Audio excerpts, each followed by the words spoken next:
Hello, friends. Welcome to episode 9 of the Chris Chambers Noir Show, where this award-winning best-selling noir author shines a light on some of the top writers in the noir space. This month, we have the honor of hosting 2 award-winning and best-selling exemplars of hard-boiled crime fiction, Farrel Coleman and Delia Pitts.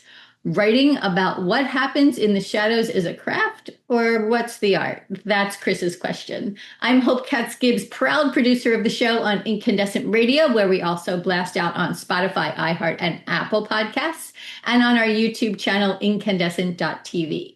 Before I turn this Q&A that is going to be fascinating, I know, over to Chris, let me tell you about this month's guests. Farrel Coleman was called a hard-boiled poet by NPR's Maureen Corrigan and the Noir Poet Laureate of the Huffington Post. A New York Times-bestselling author of 31 novels, probably more by now possibly, and some of his titles include the Nick Ryan series and the Robert B. Parker's Jesse Stone series, which I'm a huge fan of. When I met him last year, I was fanning all over that because that was such a good series. Reed is a 4-time Edgar Award nominee in 3 different categories: Best Novel, Best Paperback Original, and Best Short Story. He's also a 4-time recipient of the Shamus Award for Best PI Novel of the Year. Amazing. Also with us today is the wonderful Delia Pitts, who said that pursuing a doctorate in African American history and a career in the U.S. Foreign Service reinforced her interest in people, places, and writing. Though the settings were not quite as exotic as West Africa, her subsequent career as a university administrator took her to Texas, New Jersey, and around the world. She jumped into the world of fiction writing through a stimulating and fun adventure of fan fiction. To date, she has published more than 60 fan fiction stories under the pen name Blacktop. Wondering what inspires her for murder mysteries? Southside Chicago relatives are involved, she said, or how her earliest job as a copy boy jump-started her writing career? That's what we're going to find out today. So thank you all for being here. Chris, over to you. Thank you so much. And it's, again, excuse me, I'm so nervous because, these are my idols here. I got to Chris, you got to up your game. There I go. Okay. I am so honored to have you guys here. Miss Delia, it is a pleasure, and I have to tell you, Trouble in Queenstown and Death of an Ex, that's it. You're doing it. You're setting it on fire. Thank you. And Reed, my idol for a long time. Now, in case Mr. Pelicanos is listening, George, you're still Batman to my Robin. You're still my mentor, but this guy is an idol. Okay, so just just want to get any feelings hurt here. Maureen Corrigan, who's down here in D.C. with me, referred to Reed as the hard-boiled poet. I like to call him the poet of the hard-boiled. That way I don't have to give her any, like royalty credit, number one. And, and it fits into the theme, of art and craft. So we can stop right here. I mean, hey, thank you very much, everybody. All right. Take care, guys. But definitely one of my heroes, the Bard of Sheepshead Bay. That'll be a new one. That I can copyright. Right. But because everybody, if people don't know who you guys are, then we're doing something wrong. I'm not going to go into any weird icebreaker. And again, let me remind everybody, we are here on iHeartRadio, Spotify, Apple Podcasts, and our Bright Smiling Faces are on YouTube and the Incandescent Radio Network. And we're here with Farrel Coleman and Delia Pitts. So I'm going to start with Reed. And I'm just going to put you on the spot for a minute, and then we'll go to Delia and put her on the spot. And she's getting all crazy here. That Chicago and New Jersey. Too worried, Chris. That's true, but you can't tell with these Chicago and New Jersey people. She could have an ice pick on her lap, and I wouldn't know that. Let me go to this. The first novel of yours that I ever read, and I was working on my hardcover for Random House. It was Walking the Perfect Square, and I was reading the book, and I was working on my manuscript, and I just met Gary Phillips, and I said, Gary, I can't compete with this stuff. I mean, why am I bothering? This stuff is amazing. And and he said, oh, just keep going, just keep going. And right from the beginning, I mean, even Megan Abbott's foreword, which should be published in and of itself, of that book of Walking the Perfect Square, it was really meaty, and it probably went to the art more than the craft. Because after that, the prose were just bam, bam, bam. And let me give you this quote, speaking of meat, because this is what really put me over the edge, that there's no way I could compete with this. Let me see if this sounds familiar. Eating ribs on a second date takes nerve. It's difficult to look suave gnawing on dead pig bones and licking red goo off your fingers. And scraping sinew out from between your teeth always drives him wild. Damn. Okay, now, and that's Mo Prager. Now, let's pivot. You got Nick Ryan. And am I full of shit? And we can use those words here. Yeah. Don't worry.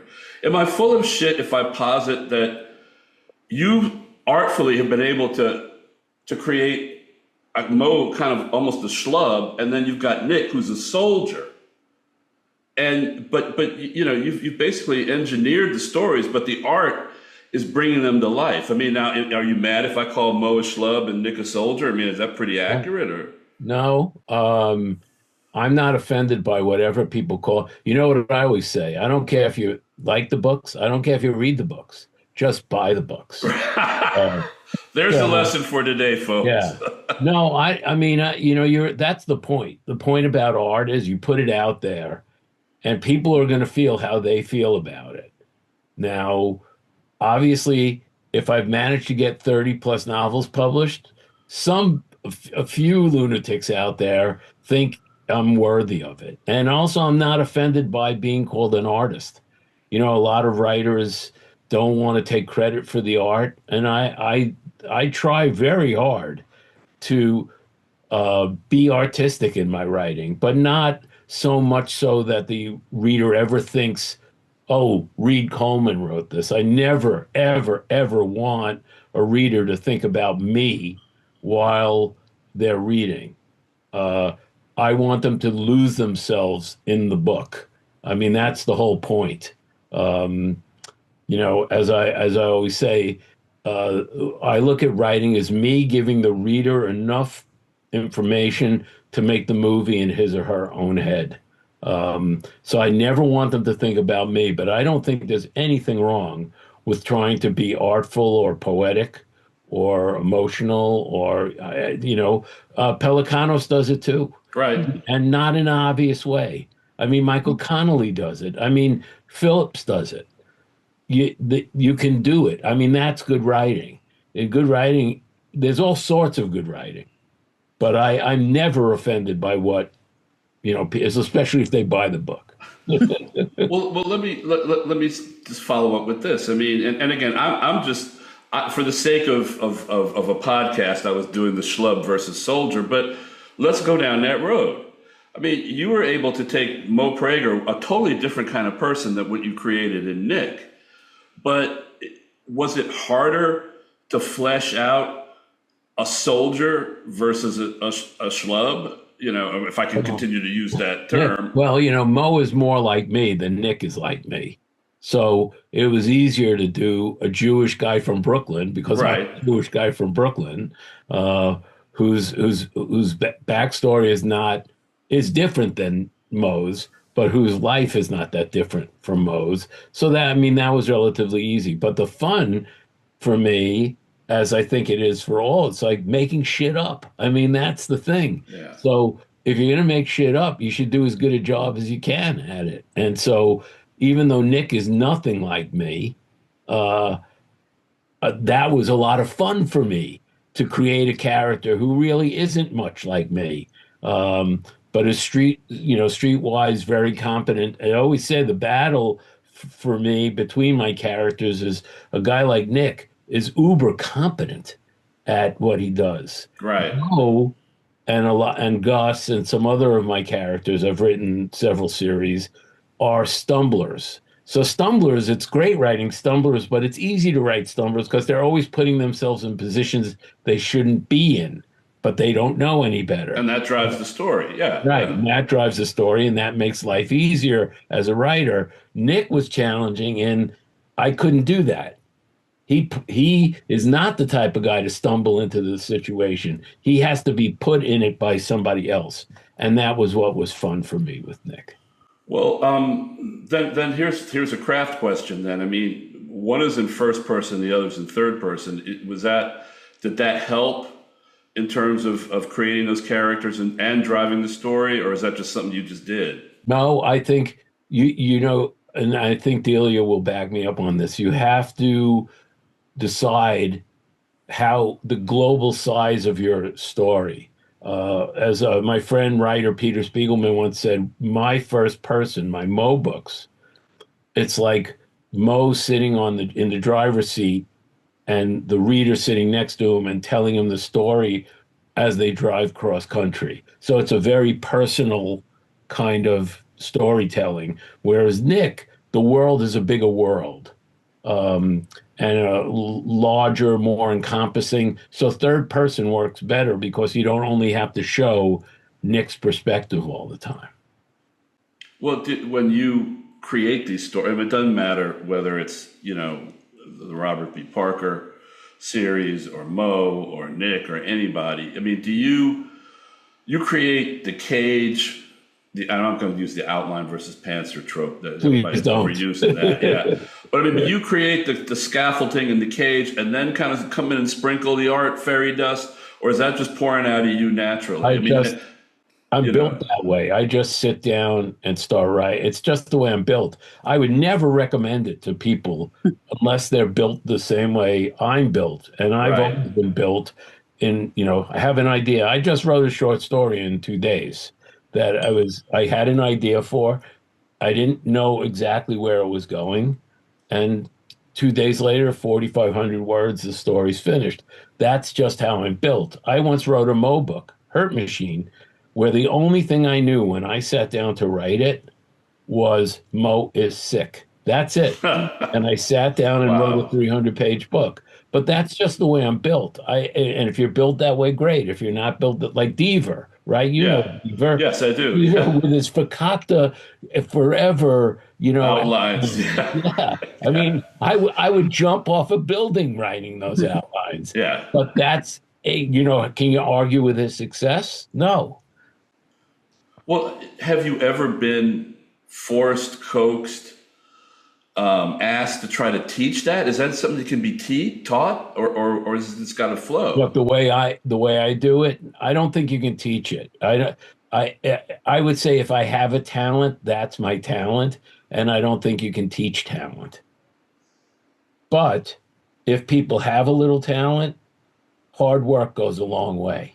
Okay. So talent is requisite, but not sufficient. And hard work, believe me, you just need a little bit. I think a lot of writers have a little bit of talent and have gotten very far. So, okay, well, let's.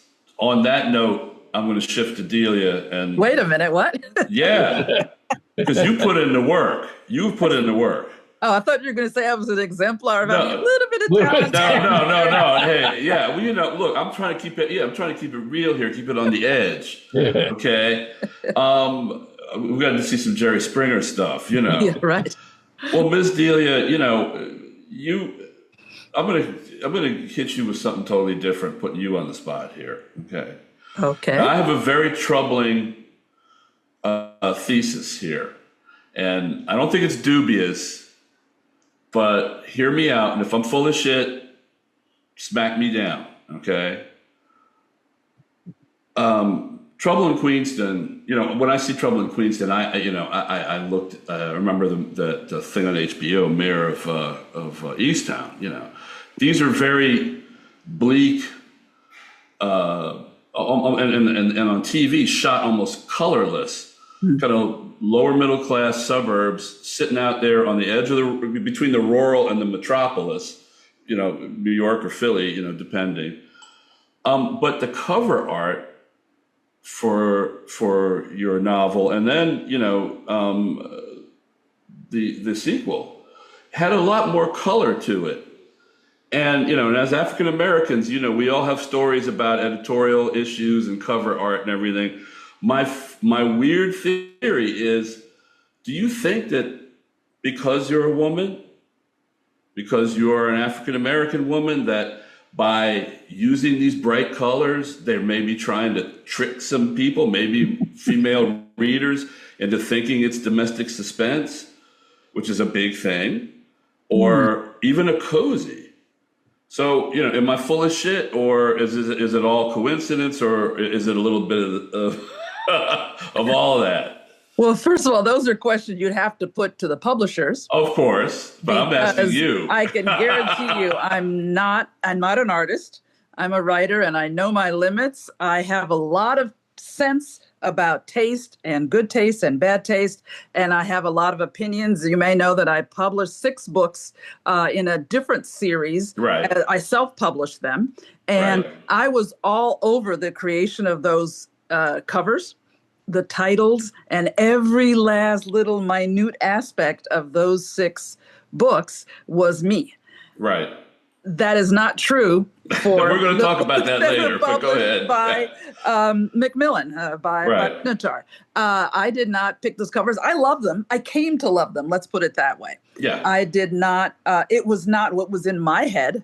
And I remember suggesting all kinds of wild things, and those were not what. Yeah, I mean, I'm not saying they're bad covers. It's no, I think they're beautiful. I'm very happy. It was just, when I think of these towns, and I think of the plot, especially of Trouble in Queenstown, and I think of this kind of gray, and I think of this, these people trying to, they're out here again, they're in that weird pocket between the hinterland and this metropolis, a couple of exits off whatever parkway there might be out there, and I just couldn't see all the colors. Well, there was something about that. As I've said earlier, one thing that first struck me when we first moved here in 2001 was, frankly, how diverse the community was. When my kids went to started high school that year, and I read some literature about the school district in my town, and it mentioned, it claimed that there were 55 different languages spoken in the homes of students who attended schools in our district. And that really struck me. And I have to say that was one of the inspirations for my starting this current series with Vandy Myrick as the lead investigator, because I said people present small towns as very bland, as sort of milk and whey colored. Mm-hmm. And that is not the case in the town where we're living. Okay. And it's definitely not the town that I would want to present in a story. I just don't think it's that interesting. So I said, this is something that ought to be presented in private eye fiction. I've always loved private eye fiction. I love Mo. By the way, I don't think he's a schlub at all. Well, again, I was just throwing that out there. Kind of stuff in contract. I don't follow that. I was about to jump in, but I let you go on with that. But no, I don't think that the town that I live in, nor the town that I attempted to depict through these stories, this fictional town, is at all gray or dark in that sense. Okay. I think one thing that I tried to bring out, and some of the little poetry elements that I threw in, have to do with the backstory of the town. Right. It's a revolutionary era town. People have been living in this very community, and more or less the same people, not, I would have to admit, the East Asians, but African Americans, white Americans of every kind of background and ilk, have been living in this same area Most of them doing the same things in many cases since long before long before the American Revolution. Yeah. We have monuments in our city in town to soldiers from all of those wars. And in fact, I wove in a monument as a little marker to the edge of what I call the Black community these are all obviously fictional. I made it up, the flats. There's that I know of, no community like that in my town. But the fact of the matter is, there is a lot of history going back older than the Republic. And then in addition, a newer element, we have in our town, my current correct non-fictional town, we have a large Latino population. We have people who come from all over Central America, Latin America, the Caribbean. We were a sanctuary city before it was popular, and then before it was unpopular. We have been a sanctuary city and defied the feds on that for 10 years now. So there are ICE raids here. This is a very diverse and mixed in every way that you can think about it, in terms of ethnic background, religious background, in terms of there's a significant Jewish community. We're cheek by jowl with a wonderful, interesting community called Roosevelt, which is I think of it as a workers' paradise. It was founded by Jewish textile workers who left New York City in the 1930s and came to literally cheek by jowl with the Windsors and set up a new town. They called it Roosevelt, unsurprisingly, and have been shown murals on the public walls of the 1930s era public schools there. No, this community is very colorful, very diverse. Well, thank you for that, because that's what I was going to say, is that, for literally centuries, what they were doing in these towns was feeding the growth of whatever metropolis was near, and I think, and that was going back to that Mirror of Easttown. I mean, that was a theme there, is that town was a mill town that fed the growth of Philadelphia from when, before the United States, just like these towns in New Jersey fed the growth of New York, since before the Revolution. So Philadelphia, all of that. But what I find interesting about your town as opposed to my town, because if you know Long Island, Long Island is a very segregated place, very segregated, and it's not segregated in the obvious ways that. It's segregated because we have 133 school districts on Long Island. Mm-hmm. And so they're segregated by property taxes. Yeah. Mm-hmm. So there's no need for burning crosses. No, you're right. My kids went to a high school that had 3,000 kids in it. There were 2 Jews in their classes, and not a lot of African Americans. Mm-hmm. Some Latino kids, because on Long Island, it's very heavily these days Latino, which is fine with me. But it's as opposed to your town, which which is where, one would wish things would be like. I wrote a whole series in which I talk, Gus Murphy series, in which I discuss this very issue. That I think that's the funny thing. I think, Delia, you probably love PI fiction for some of the same reasons I love PI fiction, because you can talk about any serious subject that you want to talk about while people are not paying attention. Yep.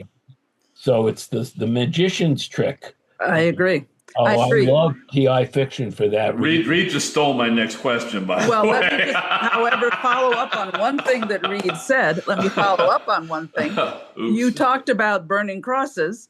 Hightstown, which is the town next to we are sort of the donut hole, and Hightstown is the donut hole within East Windsor, where I live. Right. Hightstown in the 1920s was the center for Central and South New Jersey of the Ku Klux Klan. This was the sort of I wouldn't say it wasn't the birthplace of it, but it was the headquarters of it. And that's one of the elements I wove in to the first book, To Trouble in Queenstown, was that there were people who still adhered to some of those basic principles. And it has also an historical basis. So I think I'm an historian by my own training. And I think that without, as you said, without hitting people over the head with it, a PI story is a great place to put in the history, the cultural issues, but all of those kinds of questions. They don't have to. This is for both of you. I mean, did that form your drive to write these stories, or was it just one factor? I mean, why not police procedurals? Why not a cozy?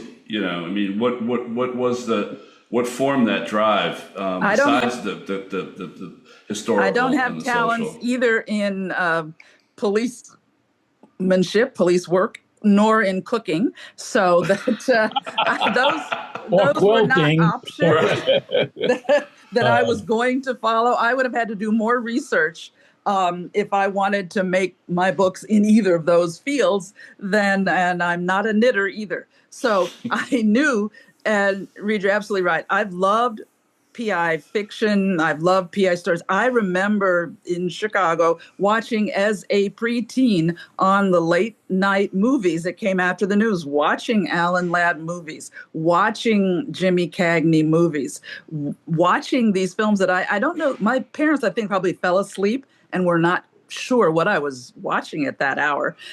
And loving those movies, loving The Blue Dahlia, loving Postman Always Rings Twice, and loving them from before I was, as I say, before I was a teenager.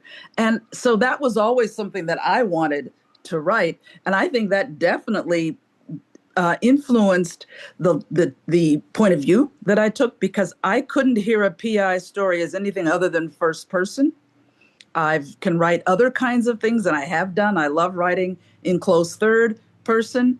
But for me, the PI story has got to come, in my head, comes as a first person story. Yeah. Plus, when you're writing it, you can hear the voice telling the story.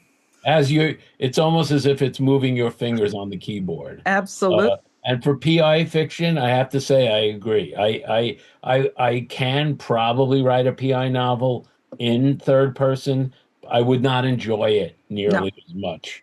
Right. I have written police procedurals. I've written standalones. I've written stuff stuff science fiction. But to tell you the truth, I will always, my first love will always be first person PI novels for all the reasons we talked about. Yes.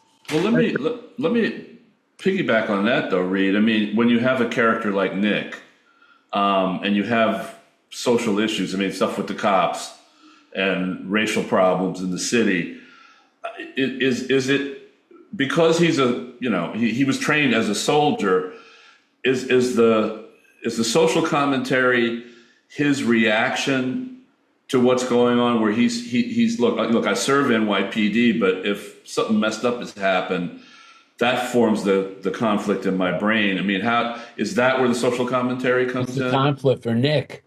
I mean, for people who don't know, the first Nick book, Sleepless City, a police officer, because he's not really competent in his job,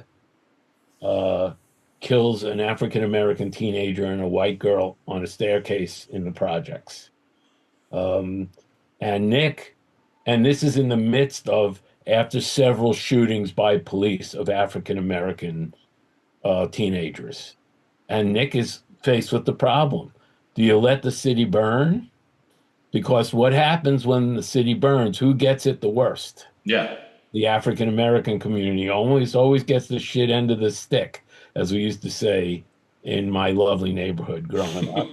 So does he kind of cover it up to prevent that? Or so there's the conflict. I mean, I loved putting him in that position, because what would you do in that position? And then I also have his friend, his African-American friend, who kind of intuits that he's done this and is mad at him for doing it. sometimes you got to let the crops burn, Right. So to me, that's the joy of writing these books is I love the character, but I also love sticking them in the hardest, most difficult kinds of situations. So you wouldn't characterize Sleepless or the other one as detective fiction, then? It's more kind of a weird... It's police procedural with a big, heavy element of, moral questions, not for me, but for the readers. What would you do? It's easy to judge, from where we sit. It's much harder when you're in the midst of it. So that's the fun for me. Mm-hmm. So, well, Delia, I mean, your character was a cop. Right. Wasn't necessarily enamored of, being on the force. I mean, wasn't drummed out, but I mean, it just wasn't for her. Like some people leave the military and that wasn't for me. I mean, for you, it seemed to be more of a traditional, and I'm talking about the Nick Ryan books, but even with some of your detective fiction, there seems to be less of a problem with the cops as, say, with your novel Delia and with other detective novels, where I guess this goes back to Edgar Allan Poe. I mean, the first crime book written, that's the invention of the bumbling cops trope, is that these guys, these MFs don't know what they're doing. I can figure this out. They're either going to tag it on somebody who didn't do it or be lazy, blah, blah, blah. And this was written in 1841. It looks like, Delia, your police axis seems to be closer to that. I'm not going to say trope, but closer to that, thing where, they're after somebody else because it's either convenient or there are other reasons. Whereas Reed, yours, the police seem to be out there doing their job. There's nothing nefarious. It's just that you've got the Shamus out here tracking down or bumbling into something that's totally not what they looked at. I think it's important, though, that certainly in what I try. Go ahead, Delia, and then Reed. Yeah. Well, you mentioned me, so I was going to pick it up. I know. Don't worry, Professor. I know. No. I think that I didn't want the police to be the easy fall guy, because I didn't think that was very interesting anymore. Right. But I definitely did not want them to be the heroes, because I think that that's simply not an accurate reflection of how we live today. And because I had an African American private eye, I wanted to be realistic about how she interacted with the cops, but they're different cops at different levels. I wanted to present the chief cop in this town that I invented is African American and is in fact an ex-boyfriend of hers, so she knows him quite well. Right. But there's a lot of other cops that she doesn't know as well, and I wanted it to be very nuanced. I hoped it was very nuanced. That, however, she understands very well, having grown up with a dad who was a cop. Also, I wanted that in there. I wanted there to be multiple angles on who was a police officer. She is not one, she was one. So I didn't want this to be an anti-cop screed, but I wanted it to be clear that the reason she steps into the story is because she recognizes that justice is not going to be served by relying on the traditional forces in the traditional avenues, that the Black community, the Latino communities are underserved, if they're served at all in this town. And that's one of the breaches into which she steps as a private investigator. It also, of course, being a private investigator gives you a lot more leeway, and a lot more leeway, as Reed said, to make shit up, because that's what they have to do as they do their jobs. Ed McBain once said, the next time a private eye solves a murder, it'll be the first time. So, it's fun. I mean, that's not true anymore, but it is an interesting thing because, of course, we have PIs in our books do things that PIs mostly sit at a computer. and take pictures of cracks in sidewalks, right, and catch guys on roofs who have disability claims. I mean, that's mostly what they do. Right. But what fun is that, right? Right. And I would say, and Chris, of course, I can't expect anybody interviewing me to have read all of my books. Right. But if you have read all of my books, you will see that I actually have a fairly not jaundiced view, but I have a fairly honest view of cops in that I know a lot of them, and that some of them are very good and very honest and a lot of cops are shitty and racist, and if you read my books, you'll see that it does cover the spectrum. And I on one hand, I can admire cops because it is a risky job. On the other hand, it can be an awfully boring job. And the bottom line is cop to cop, which is an interesting thing because they're usually a mix of all of those things I just said. Yeah. I think Delia probably sees it the same way. Cops are like everybody else. Right. There's a real mix amongst them. And I know some who are, utterly racist. There's no denying there's a strain of that in the police.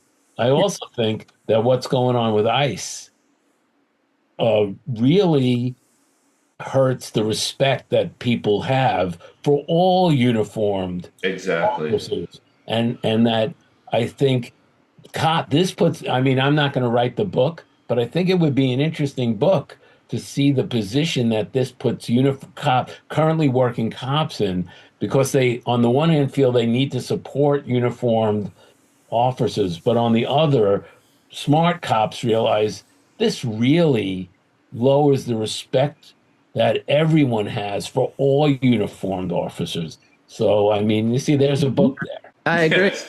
I agree. In my first book, I have a scene of a town council meeting in this fictional Queenstown where the subject is, should we or should we not reassert our sanctuary city? And this was written before the current reelection and the current administration. And I have the private eye confront her friend, the police chief, after that town council meeting and say, why didn't you speak out?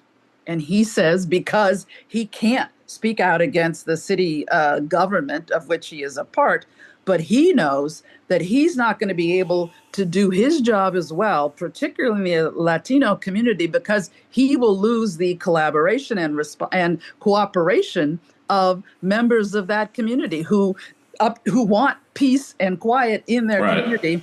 But if ICE is allowed in, he says this. And this is, as I say, written, 5 years ago when I wrote this, because sanctuary city issues were an issue in our real town. I knew this to be concerns, and this is not in the context of the current situation. It preceded that, but I felt sort of, I don't want to say clairvoyant, but it was certainly ahead of things. Let's face it. If you're a good observer of life, it ain't simple.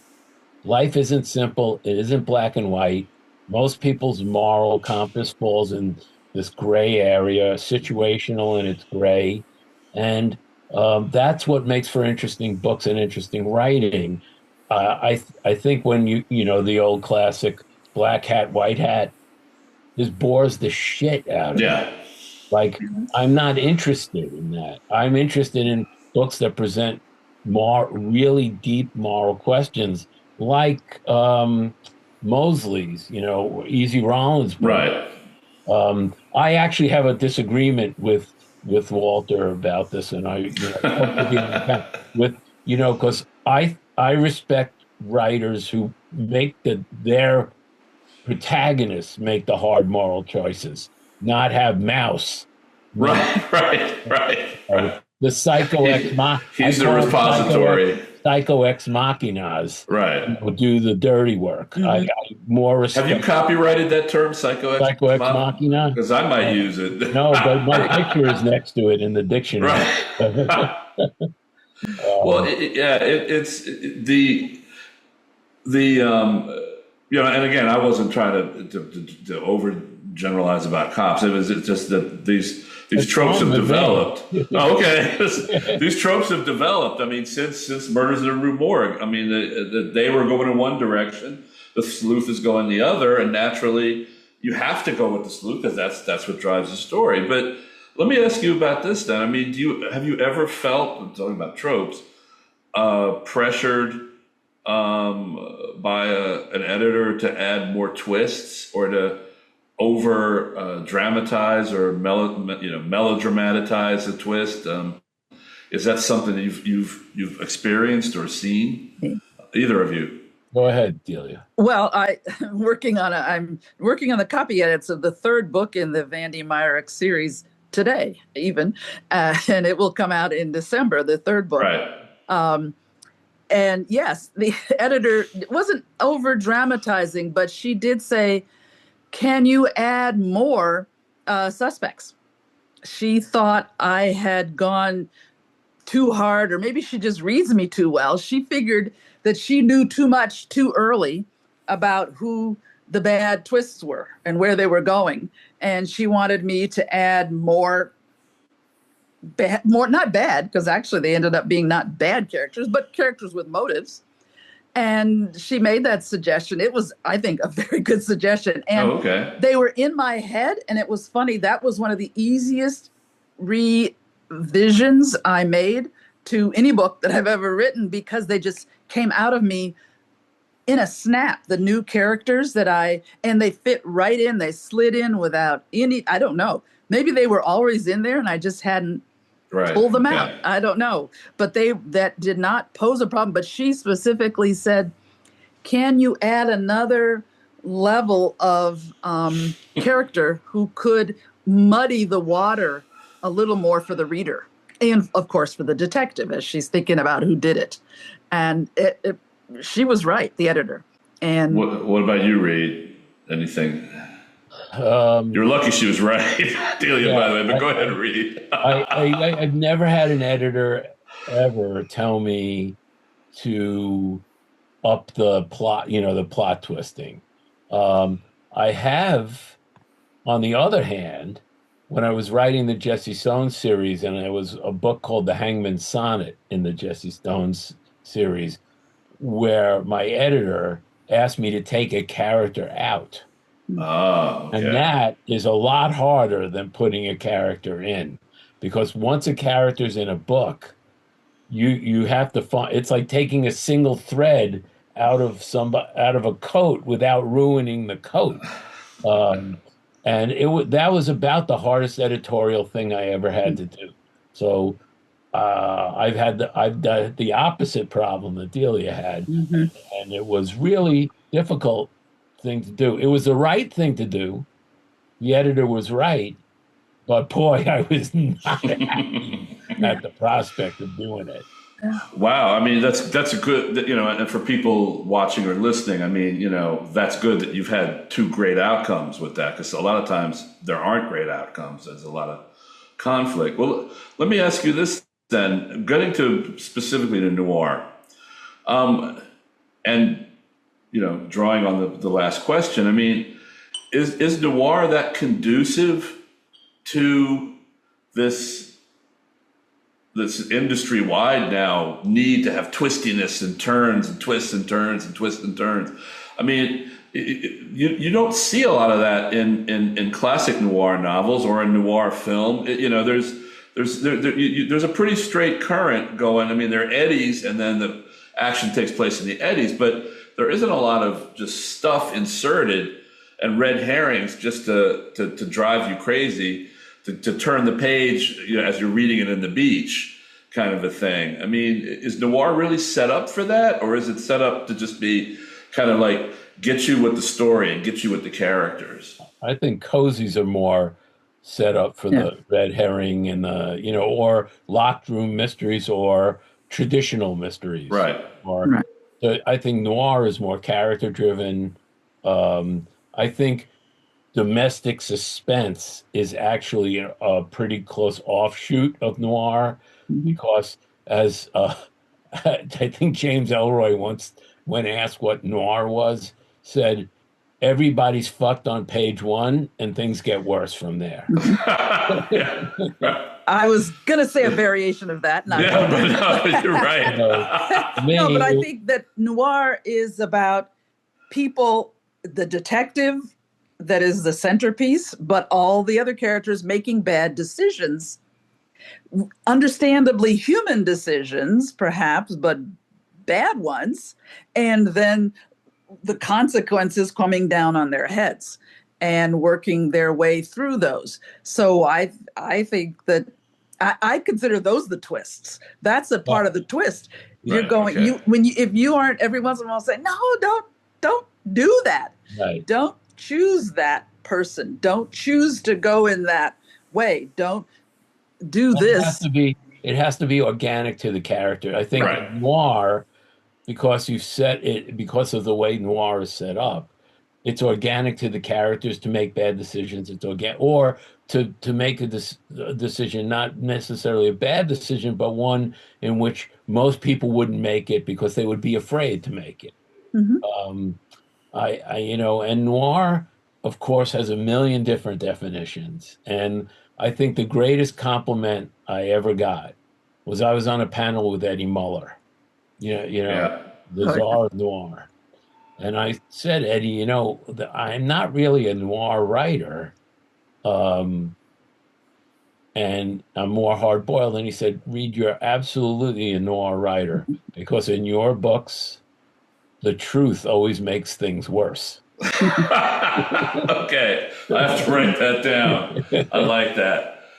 Yeah, interesting. Good. Yeah, my editor, the first editor, I used the term noir. I used the term for my previous series. I called it neighborhood noir because I wanted to emphasize that this was noir, but it was taking place in small towns and so on. That was my previous series. And I still like that turn of phrase in my own head. But one of my editors said she didn't like the term noir because to her, it sounded macho.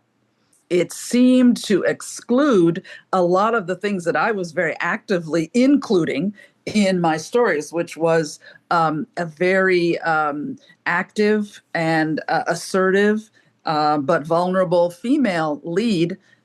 And that, in her view, the term noir did not admit to that. I don't necessarily agree with her. Yeah, I think that's incorrect, actually. Yeah. Mm-hmm. But I'm just saying that was her. I think your instinct is right, because if you look back at noir films are full of strong female characters. Not always the femme fatales, but often strong-minded characters. Look at Double Indemnity. Mm-hmm. I mean, she is way more powerful than he is. Look at the movie Out of the Past, where she shoots people and betrays them, and it's great. Well, at least the editor didn't say it sounds too French to me. Right.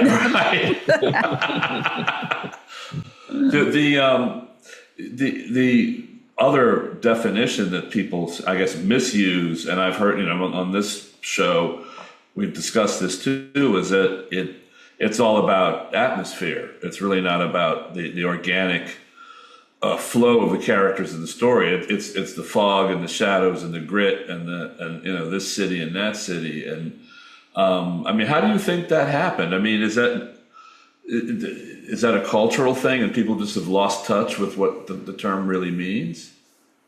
Either of you? I suspect that is a superficial viewing of what noir is. And the best noir is all about character. I mean, it really is about character. The best noir writing and the best noir films are about character. I mean,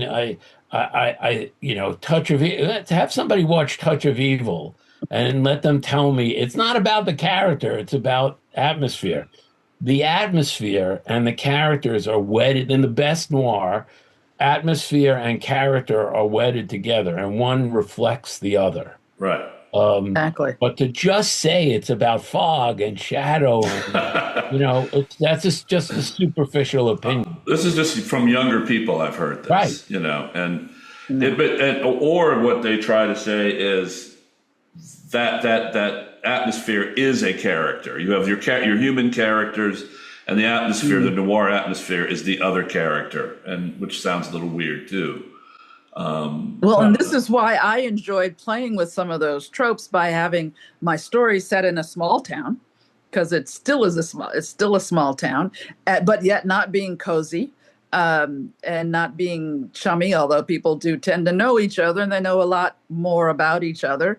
But I think that's one of the things that you can play against, is you can have a sunny noir. You can have a noir theme, because I agree with Reed, absolutely, it's based on character. And as we mentioned before, those choices that are derived from the characters that we've created and put on the page, and then we set them in motion, and they make all sorts of questionable choices and work their way into and out of trouble because of those, some of them compulsions that they have to take decisions. But it could be they don't have to have shadows and rainy nights and slanted Venetian blinds and smoke-filled nightclubs, camera shots, right?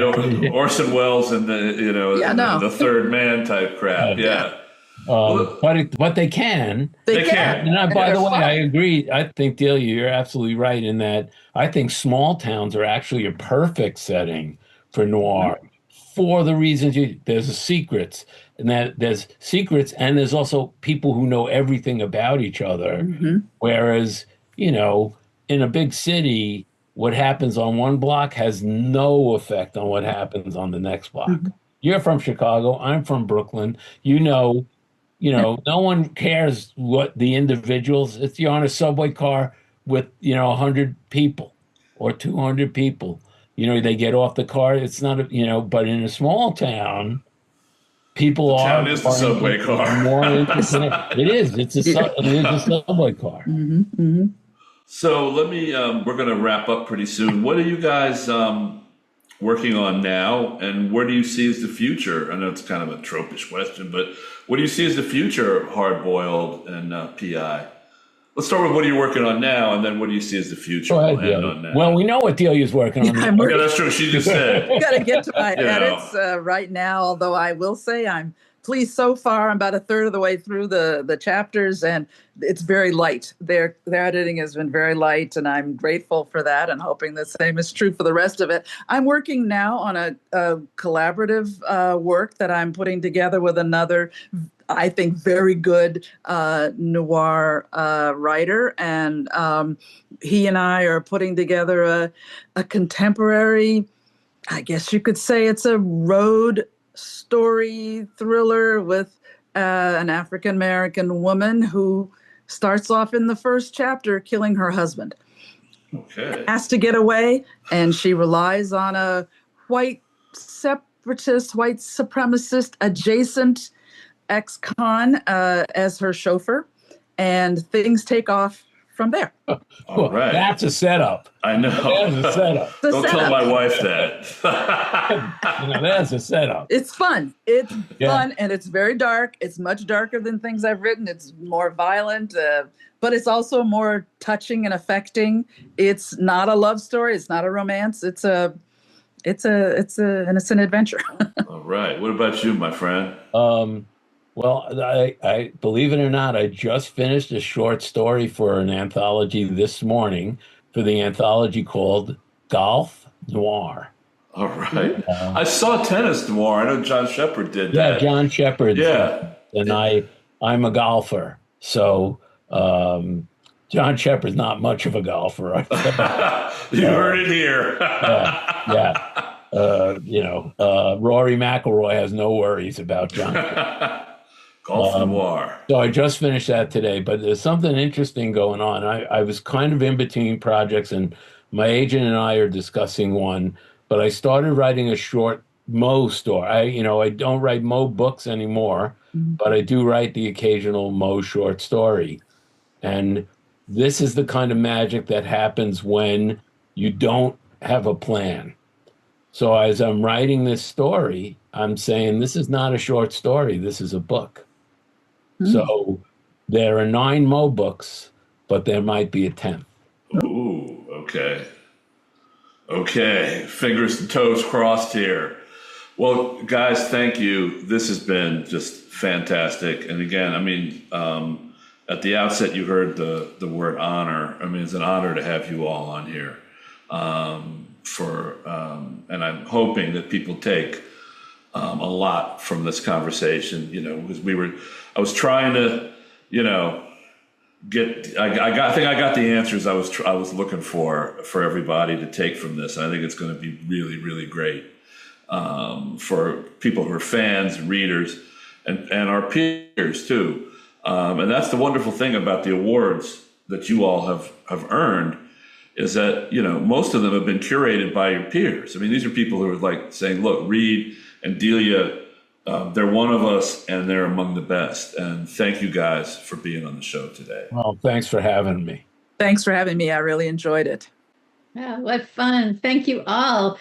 Folks, you are listening to Chris Chambers Noir with best-selling noir storyteller Chris Chambers. Go to chrischambersnoir.com, and we are here with amazing authors Reed Coleman and Delia Pitts. We can't thank you all enough for being here, our authors and our listeners and our viewers. Stay tuned for more episodes. I'm Hope Katz-Gibbs, proud producer of the show on Incandescent Radio, Incandescent TV, and all the incandescent things. So keep shining, keep being dark, but bringing in the light. How's that? Does that? Yeah, I'm a fan. Yeah, that was good. Perfect.